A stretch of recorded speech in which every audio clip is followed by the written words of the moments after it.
La tormenta ya había cubierto la mayor parte de la estación K-19, cuando Ethan Cole llegó con la última nave de carga humana de la noche. Desde la ventana de la cabina, la estación parecía una pequeña ciudad de metal atrapada dentro de una pared de hielo blanco. Fuertes vientos golpeaban las paredes exteriores, las luces de advertencia parpadeaban en rojo y el sistema de calefacción principal funcionaba a menos de la mitad de su potencia. Ethan solo estaba allí para entregar comida y piezas de reparación, pero en el momento en que pisó el vestíbulo principal, supo que algo andaba mal.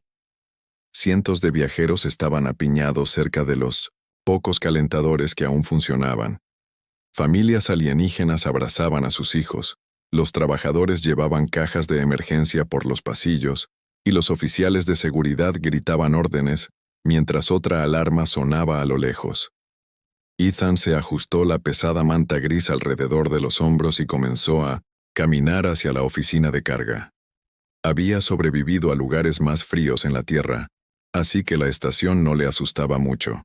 Pero a mitad de un pasillo silencioso, escuchó un sonido extraño detrás de un panel de pared roto. No era el sonido del metal ni del viento. Sonaba como alguien que se esforzaba mucho por no llorar. Ethan se detuvo. Al principio pensó en continuar. La estación estaba llena de gente, y alguien más podía encargarse de eso. Entonces volvió a oír el sonido. Se giró hacia un rincón oscuro cerca de una unidad de calefacción, averiada, y vio a una joven alienígena sentada en el suelo. Tenía los brazos fuertemente abrazados a su cuerpo, y todo su cuerpo temblaba. Tenía la piel suave de color azul verdoso, el pelo largo y plateado, y unos ojos plateados brillantes que parecían casi blancos bajo la tenue luz. Su ropa era fina y estaba rasgada cerca de un hombro, demasiado ligera para la gélida estación. La gente pasaba a pocos pasos de ella, pero nadie se detenía. De hecho, todos los alienígenas que la veían apartaban la mirada rápidamente y aceleraban el paso. A Ethan le pareció extraño. Se acercó y le preguntó si estaba herida. La mujer lo miró con miedo, pero no respondió. Ethan le preguntó de nuevo si necesitaba ayuda. Sus labios se movieron lentamente. «Por favor», susurró, «no te acerques a mí». Ethan miró a su alrededor, pensando que alguien peligroso podría estar observándola. «¿Por qué?», preguntó. Sus ojos se dirigieron hacia el pasillo abarrotado. «Porque te verán». Antes de que Ethan pudiera preguntar a quién se refería, otra ráfaga de viento frío recorrió el pasillo. La alienígena tembló tanto que casi se cae de lado. Ethan no lo pensó dos veces. Se quitó la gruesa manta terrestre de los hombros, se acercó y con cuidado la arropó. Durante varios segundos la joven no se movió. Solo miraba la manta como si Ethan le hubiera puesto una corona sobre los hombros en lugar de un simple trozo de tela. Luego, lentamente, lo miró. El miedo desapareció de su rostro y fue reemplazado por una sorpresa total. «Humano», dijo en voz baja. «¿Sabes lo que has hecho?» Ethan esbozó una leve sonrisa. «Te di una manta. Tenías frío». Sus ojos se abrieron aún más. A su alrededor, el pasillo quedó repentinamente en silencio. Ethan notó que varios alienígenas se habían detenido. Un comerciante alto dejó caer la bolsa que llevaba. Un alienígena anciano, cerca de la pared, se cubrió la boca con una mano. Incluso dos guardias de la estación que estaban cerca de la puerta contigua miraban fijamente a Ethan. Uno de ellos habló rápidamente por su dispositivo de muñeca. Ethan miró de un rostro a otro. «De acuerdo», dijo lentamente. «¿Por qué todos actúan como si yo hubiera empezado una guerra?» La joven se puso de pie, aún aferrada a la manta. Estaba débil, y por un momento estuvo a punto de caerse. Ethan extendió la mano y la sujetó del brazo. En el instante en que la tocó, una tenue luz plateada se movió a través de las extrañas marcas en su muñeca. Una voz suave provino de algún lugar entre la multitud. «El humano la ha elegido». Ethan se giró bruscamente. «¿Elegirla para qué?».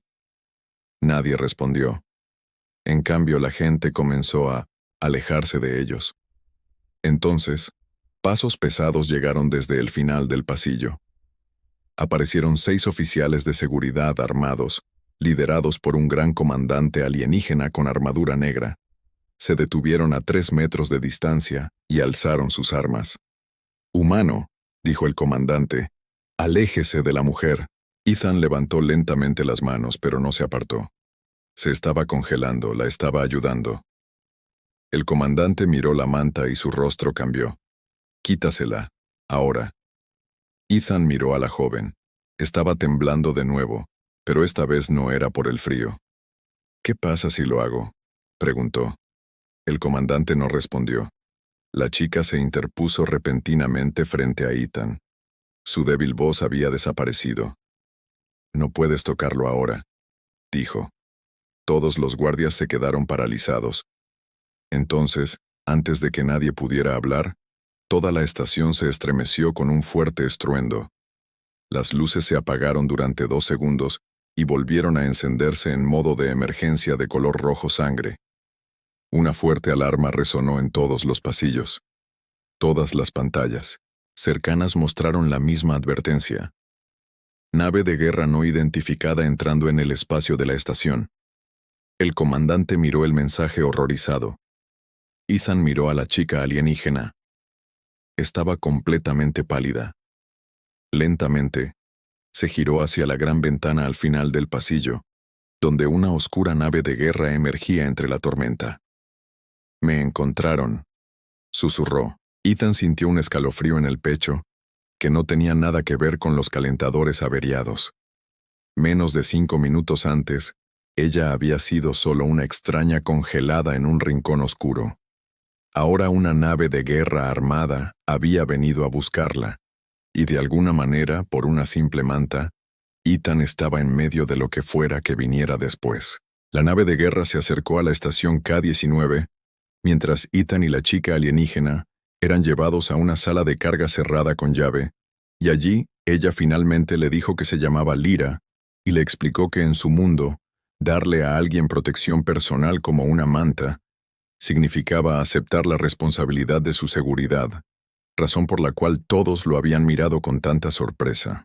Ethan seguía sin entender por qué un buque de guerra entero había venido por una chica asustada, pero Lyra finalmente reveló que era la hija desaparecida de una poderosa familia real Belari, y que había escapado después de que el comandante Varos intentara obligarla a firmar un pacto que le daría el control sobre el poder y los barcos de su familia. Lyra le dijo a Ethan que aún podía marcharse si se quitaba la manta, y les decía a los guardias de la estación que había actuado sin conocer la ley, pero Ethan miró sus manos temblorosas y dijo en voz baja que le había dado la manta porque necesitaba ayuda, y que conocer su verdadera identidad no cambiaba eso. Antes de que Lyra pudiera responder, la estación volvió a temblar y en todas las pantallas apareció el rostro del comandante Varos, quien les dio solo 10 minutos para rendirse antes de abrir fuego. Pero Ethan miró las naves dañadas en el exterior, y de repente se dio cuenta de que podría haber una forma peligrosa de escapar. Los líderes de la estación ordenaron a Lyra que se rindiera antes de que Varos atacara de nuevo, y ella lentamente se quitó la manta de Ethan porque no quería que murieran personas inocentes por su culpa, pero Ethan la siguió hacia la bahía de atraque y le volvió a colocar la manta sobre los hombros delante de todos. Ethan abrió el canal de comunicación de la estación y le dijo a Varos que Lyra no iría a ninguna parte con él, lo que provocó la risa del comandante alienígena, quien advirtió que un solo humano jamás podría enfrentarse a una nave de guerra, y le dio a Ethan solo 10 minutos antes de destruir la estación. En lugar de sentir miedo, Ethan corrió hacia una vieja nave de carga humana dañada en el taller de reparaciones, porque sabía que sus motores aún eran lo suficientemente fuertes para un último vuelo, mientras que Lyra lo siguió, y comenzó a comprender que los humanos no siempre elegían el camino más seguro cuando alguien necesitaba su ayuda. Cuando Ethan puso en marcha la nave dañada, las luces de advertencia parpadearon en el panel de control, y Varos envió varios cazas hacia la estación, pero Ethan sonrió al ver la violenta tormenta de hielo en el exterior, porque acababa de encontrar el único lugar donde las poderosas naves alienígenas podrían tener demasiado miedo como para seguirlos. Ethan empujó el viejo carguero directamente hacia la violenta tormenta de hielo, mientras los combatientes de Varos se precipitaban tras ellos, y Lyra se aferraba con fuerza a su asiento, mientras enormes rocas congeladas pasaban peligrosamente cerca del barco. Pero Ethan mantuvo la calma, porque sabía que los barcos humanos estaban construidos para sobrevivir en condiciones mucho peores. Los cazas alienígenas intentaron seguirlos, pero sus motores, que funcionaban a la perfección, comenzaron a fallar en medio de la tormenta helada, y uno a uno dieron media vuelta mientras Ethan usaba las rocas y las densas nubes para ocultar su camino, lo que hizo que Lyra lo mirara sorprendida, pues ningún piloto Velari elegiría jamás una ruta de escape tan peligrosa.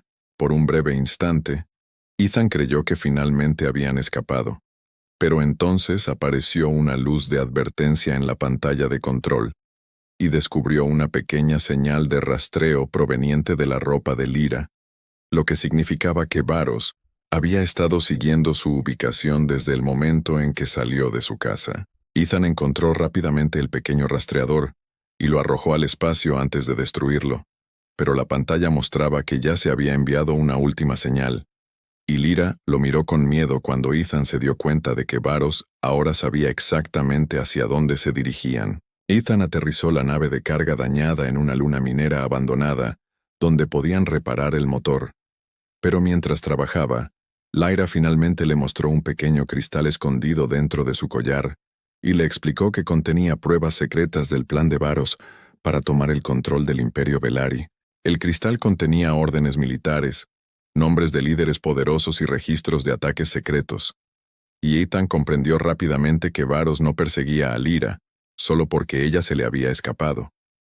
Quería que el cristal fuera destruido antes de que la verdad llegara a su familia y al resto de su gente. Sí. Ethan le dijo a Lyra que tenían que enviar las pruebas a su madre, pero antes de que pudieran reparar el sistema de comunicación, varias naves enemigas aparecieron sobre la luna, y soldados armados comenzaron a aterrizar cerca de la antigua mina, lo que obligó a Ethan y Lyra a esconderse dentro de los oscuros túneles.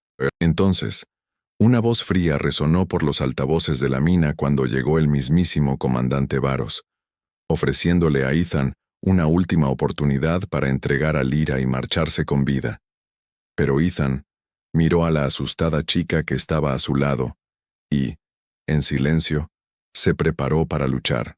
Los soldados de Varos entraron en los antiguos túneles mineros desde ambos lados, pero Ethan utilizó máquinas averiadas, pasadizos oscuros y viejas cargas explosivas para ralentizarlos, mientras que Lyra permaneció a su lado y ayudó a los trabajadores atrapados a escapar por senderos que solo ella podía ver en un viejo mapa. Varos finalmente acorraló a Ethan y Lyra cerca de la zona de aterrizaje y le ofreció a Ethan una última oportunidad para irse con vida, diciéndole que los humanos eran unos necios al arriesgar sus vidas por extraños. Pero Ethan se puso delante de Lyra y dijo con calma que dejar a alguien indefenso atrás no era la forma en que los humanos sobrevivían. Mientras Ethan mantenía ocupado a Varos, Lyra conectó secretamente el cristal a un transmisor de emergencia y envió sus registros ocultos a través de la red Velari, revelando los crímenes de Varos a millones de personas y provocando que varios de sus propios soldados bajaran las armas al enterarse de la verdad.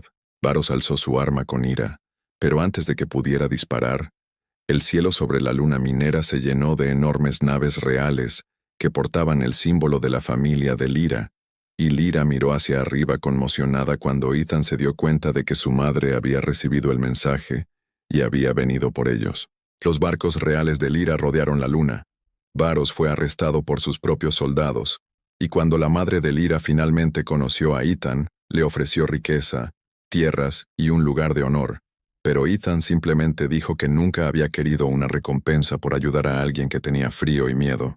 La noticia del humano que arriesgó su vida por un desconocido se extendió por los mundos Velari, y muchos alienígenas que antes creían que los humanos solo eran guerreros peligrosos, comenzaron a ver algo diferente, que los humanos también podían ser valientes, porque se preocupaban por personas que nunca antes habían conocido.